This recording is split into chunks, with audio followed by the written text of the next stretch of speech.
시골에서 농부가 씨를 뿌립니다.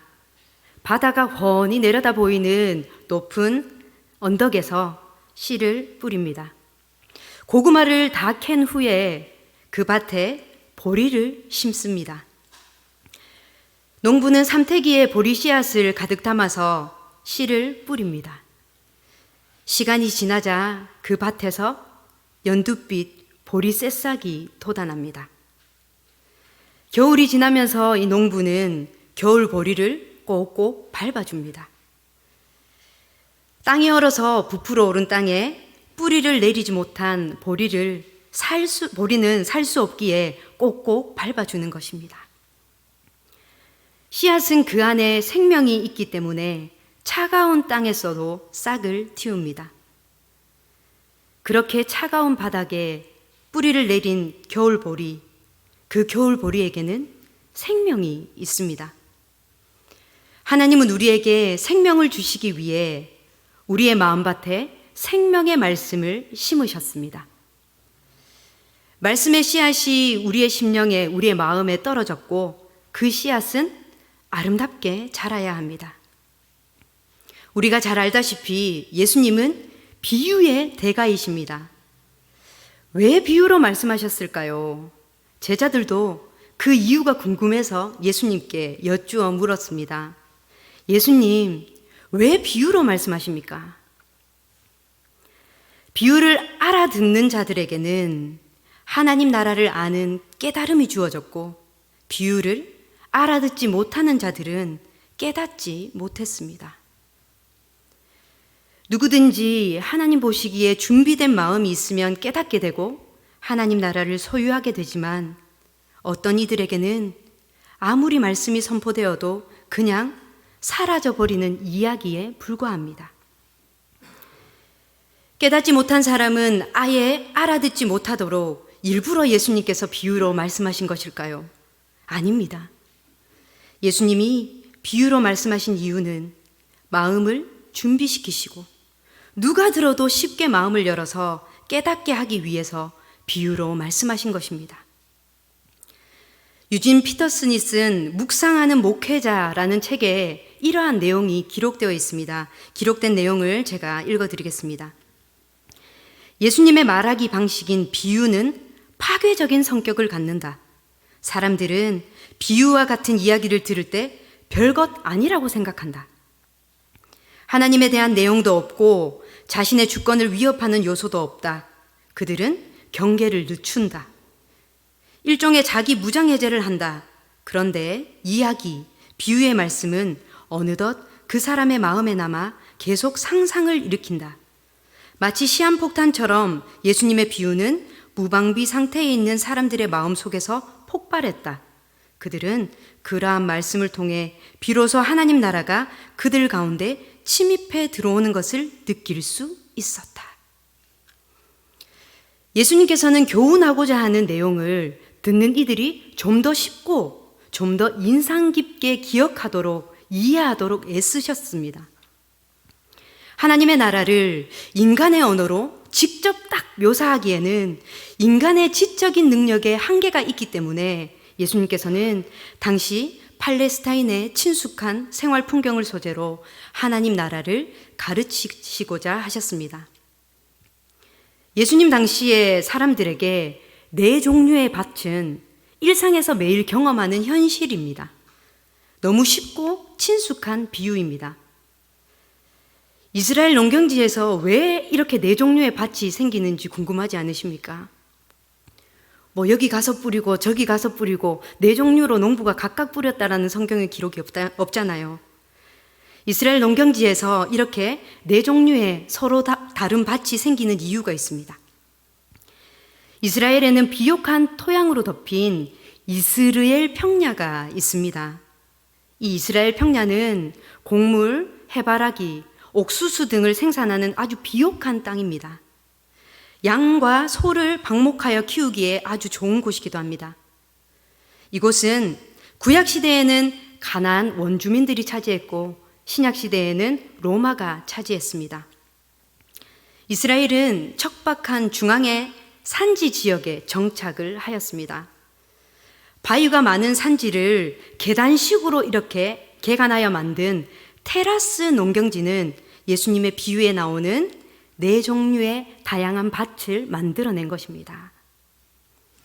각 계단의 끝에 있는 담벼 근처에는 비가 올 때마다 위에서부터 쓸려 내려온 고운 흙으로 인해 좋은 밭이 만들어졌습니다.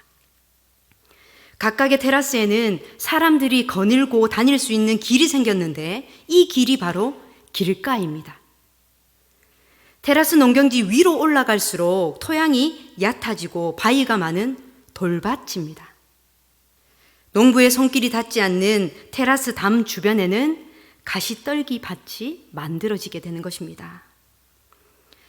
이스라엘의 토양에서 쟁기질 자체가 반듯반듯하게 홈을 만드는 것이 아니라 척박한 땅을 뒤엎는 정도밖에 되지 않기 때문에 농부는 씨를 꼼꼼하게 심는 것이 아니라 광범위하게 흩뿌리는 것입니다.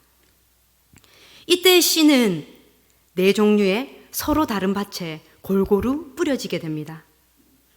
네 가지 밭에 뿌려진 씨의 비유에서 한 가지 중요한 전제가 있습니다. 그것은 밭은 네 종류이지만 씨는 한 종류라는 사실입니다. 유전자와 품질이 동일한 한 종류의 씨앗입니다. 또한 씨를 뿌리는 사람이 여러 명이 아니라 한 사람이라는 사실입니다. 다시 말하면 한 농부가 한 종류의 씨앗을 뿌립니다. 그 뿌린 씨앗이 길가에, 돌밭에, 가시떨기에, 좋은 땅에 떨어집니다. 그런데 길가, 돌밭, 가시떨기, 거기에 떨어진 씨앗은 왜 열매를 맺지 못했을까요? 좋은 땅에 떨어진 씨앗은 왜 열매를 맺었을까요? 똑같은 조건의 한 종류의 씨앗이고 똑같은 농부에 의해 뿌려졌습니다. 그런데 어떤 밭에는 열매가 맺히고 어떤 밭에는 열매를 맺지 못합니다. 한 사람을 통해서 동일한 하나님의 말씀이 선포되어집니다. 그런데 어떤 사람은 그 들은 말씀을 통하여서, 묵상한 말씀을 통하여서 삶의 열매가 풍성히 맺히고 어떤 사람은 열매를 맺지 못합니다. 각각 다른 말씀이 선포되어지는 것이 아니라 똑같은 말씀이 선포되는데 삶의 열매는 다 다릅니다. 왜 그럴까요? 그것은 하나님의 말씀을 듣는 사람의 관심이 다르고 그가 처한 상황과 형편이 다르기 때문입니다. 다시 말해 말씀을 듣는 사람의 마음 상태가 다르기 때문입니다.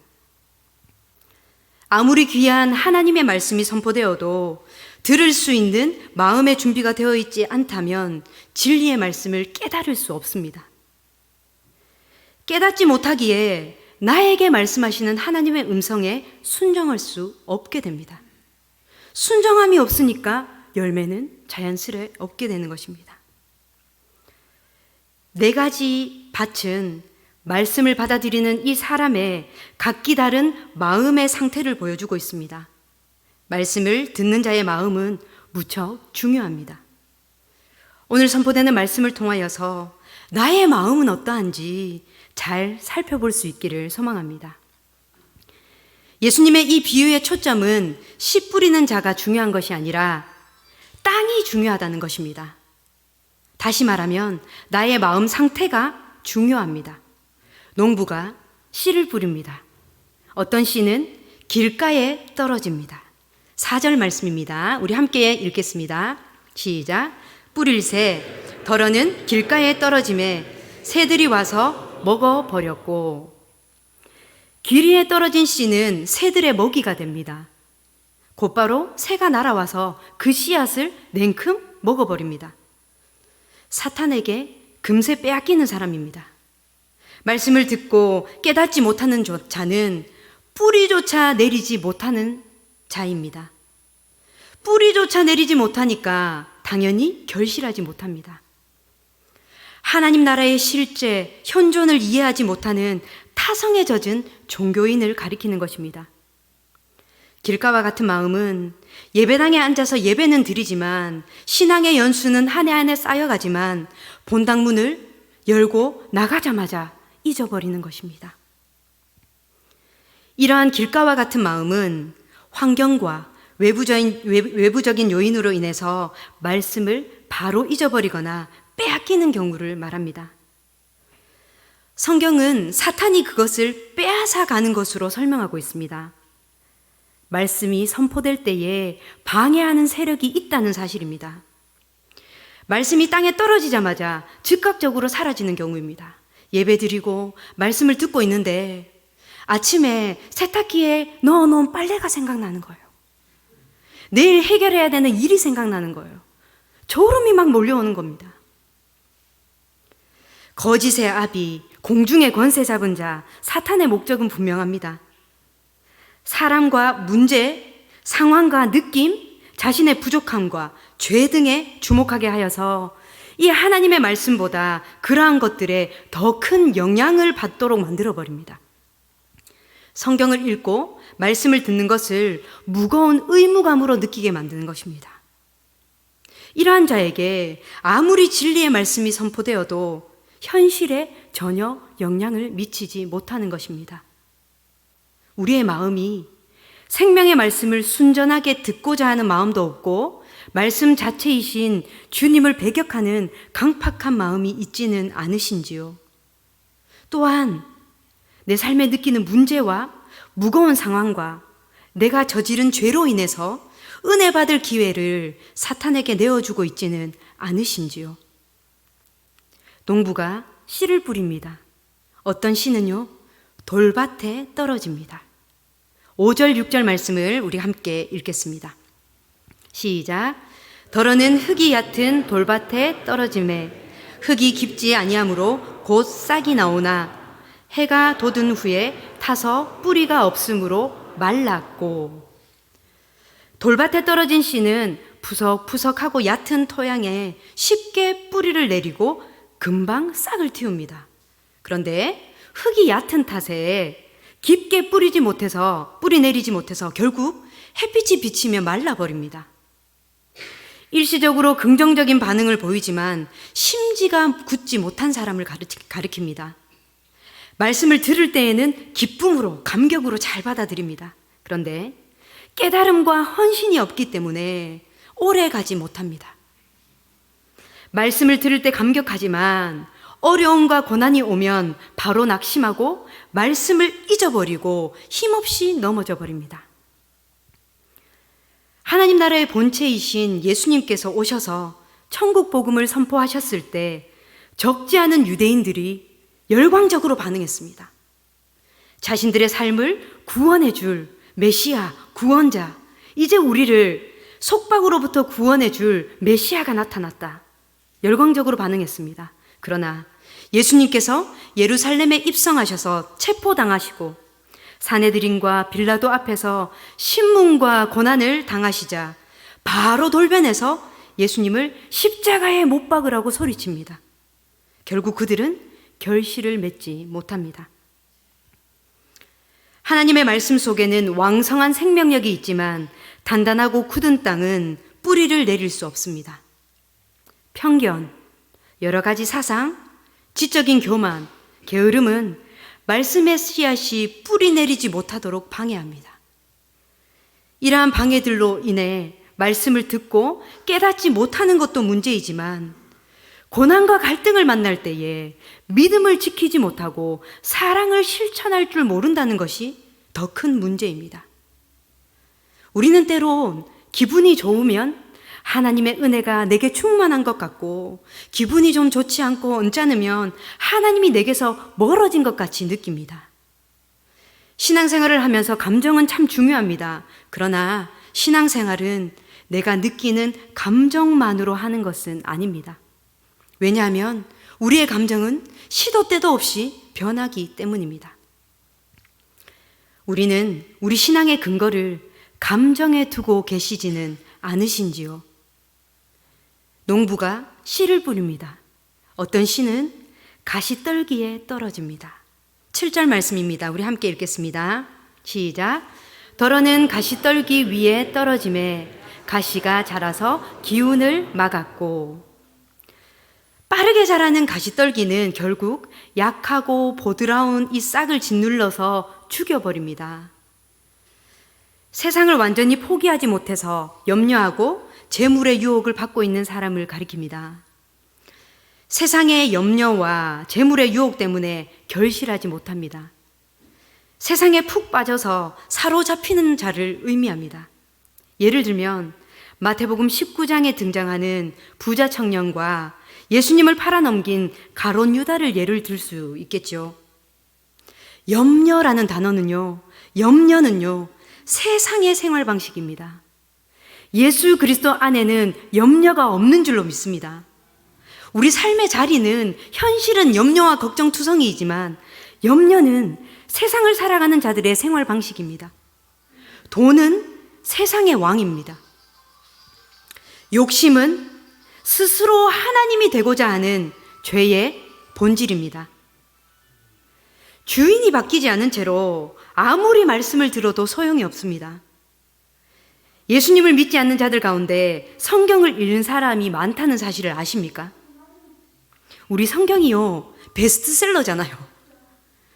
자기에게 유익하거나 마음을 편하게 해주는 수단에 불과한 것입니다. 길이요, 진리요, 생명이신 예수님보다 세상의 복과 부귀영화를 얻으려고 신앙생활하는 이들이 참 많이 있습니다.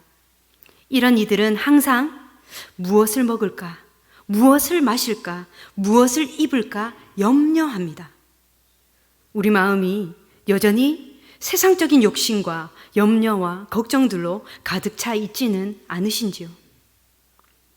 농부가 씨를 뿌립니다. 어떤 씨는 좋은 땅에 떨어집니다. 우리 8절 말씀입니다. 함께 읽겠습니다. 시작. 더러는 좋은 땅에 떨어짐에 어떤 것은 100배, 어떤 것은 60배, 어떤 것은 30배의 결실을 하였느니라. 아멘. 씨앗이 뿌리를 내리고 자라는데 방해가 되는 요소는 다 제거된 땅입니다. 어떤 씨앗이 뿌려지든지 잘 받아들이는 땅이죠. 좋은 땅에 뿌려진 씨앗은 뿌리를 깊이 내리고 많은 결실을 맺습니다. 말씀을 듣고 깨달아 말씀대로 살아가서 많은 결실을 맺는 사람입니다. 전혀 예상하지 못한 사람들이 열매를 맺습니다. 예수님 사역에 긍정적으로 반응한 대표적인 사람들은 유대인보다 이방인들이 대부분입니다. 남성보다는요, 죄송하지만 여성들이 더 많았습니다. 제가 예를 들어 볼게요. 이방인 백부장, 수로보닉의 여인, 이름이 밝혀지지 않은 수많은 여인들, 세리와 죄인들도 예수님께 긍정적으로 반응한 자들입니다. 선포되는 말씀을 듣고 깨달아 받아들이고 실천한 자들입니다. 이처럼 뜻밖의 사람들을 통해 하나님의 나라가 풍성한 열매를 맺는다는 것이 이 비유를 통해서 예수님께서 드러내고자 하셨던 비밀입니다. 사도행전을 통해서 이 이방인들이 폭발적인 열매를 맺는 것을 우리는 보게 됩니다. 사랑하는 성도님들, 나의 마음은 어떠합니까? 저는 청년의 때에 고민이 하나 있었습니다. 그래서 목사님께 저의 고민을 털어놓았습니다. 목사님, 저는 하나님을 너무 사랑합니다. 예배 드리는 것이 정말 기쁩니다. 제가 그 당시에요, 청년이었지만 새벽 기도도 나가고 수요 예배, 금요 기도에 주일 예배는 당연하고요.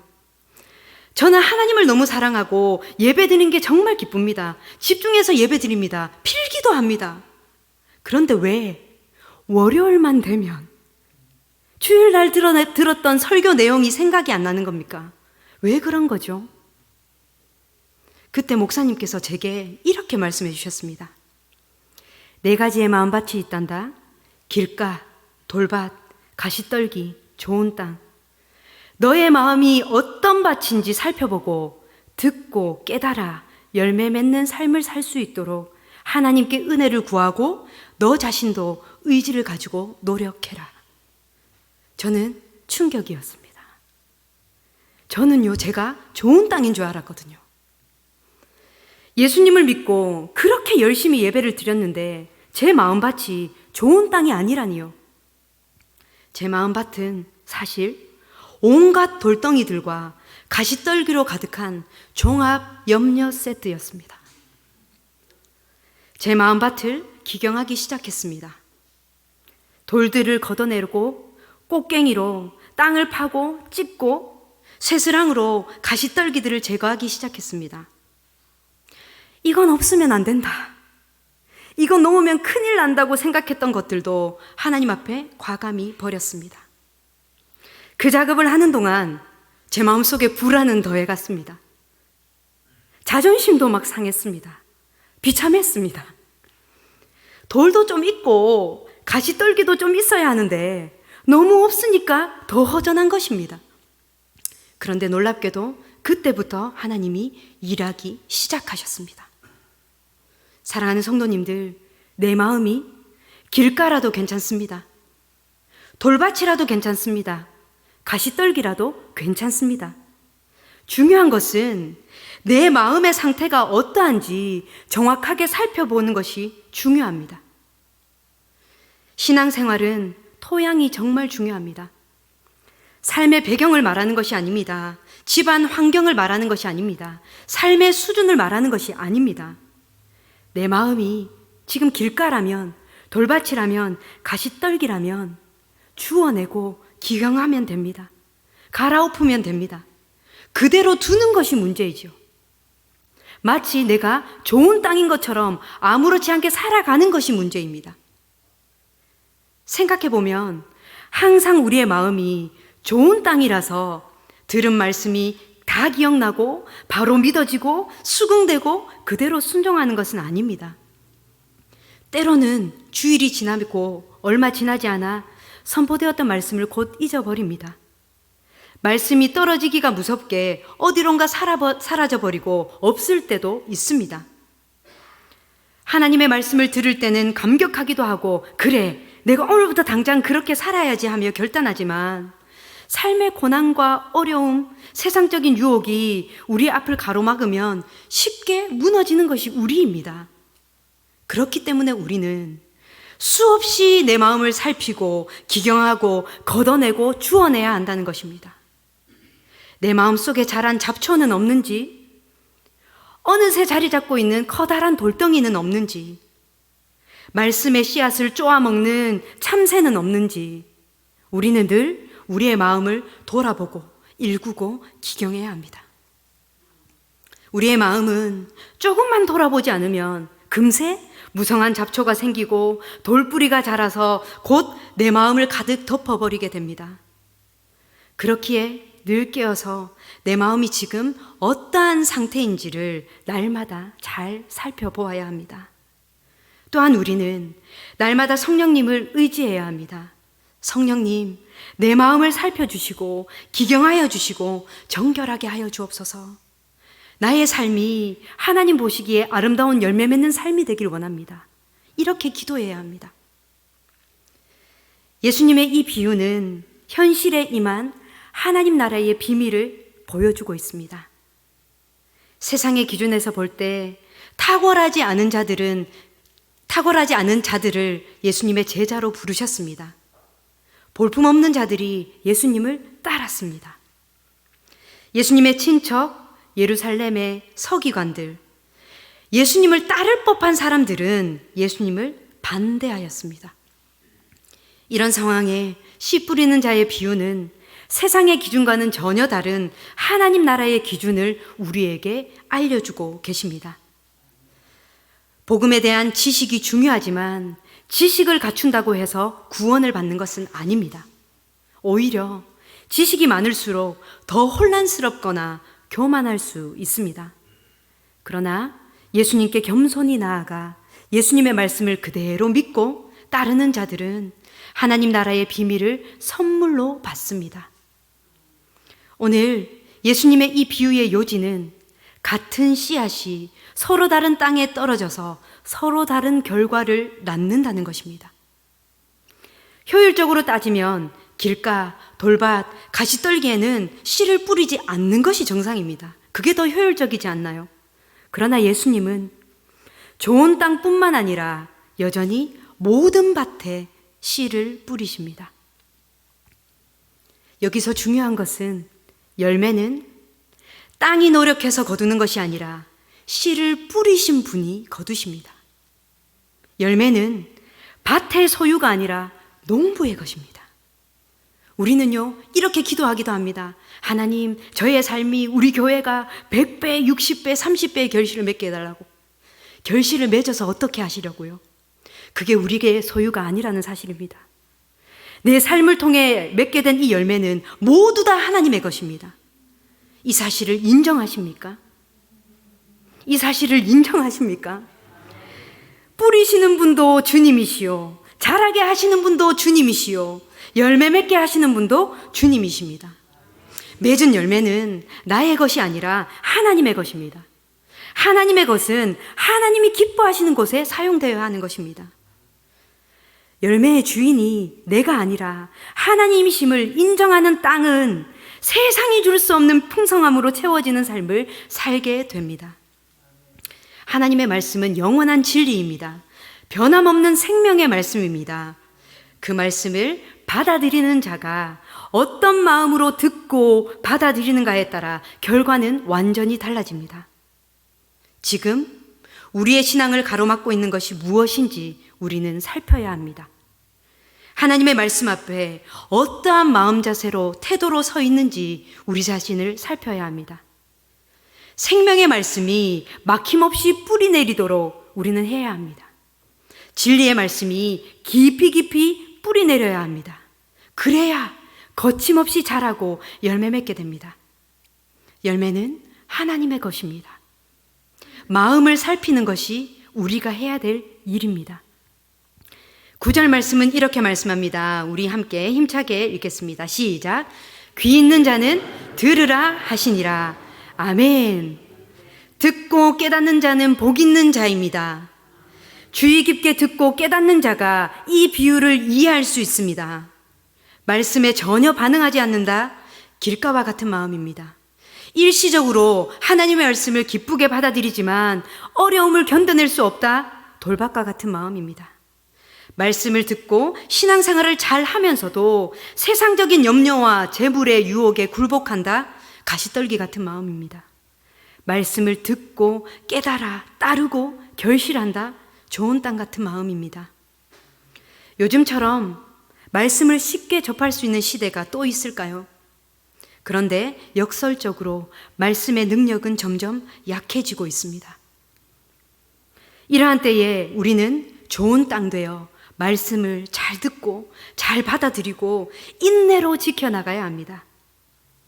인내로 지켜나가는 삶은 말씀을 따르고 실천하는 삶입니다.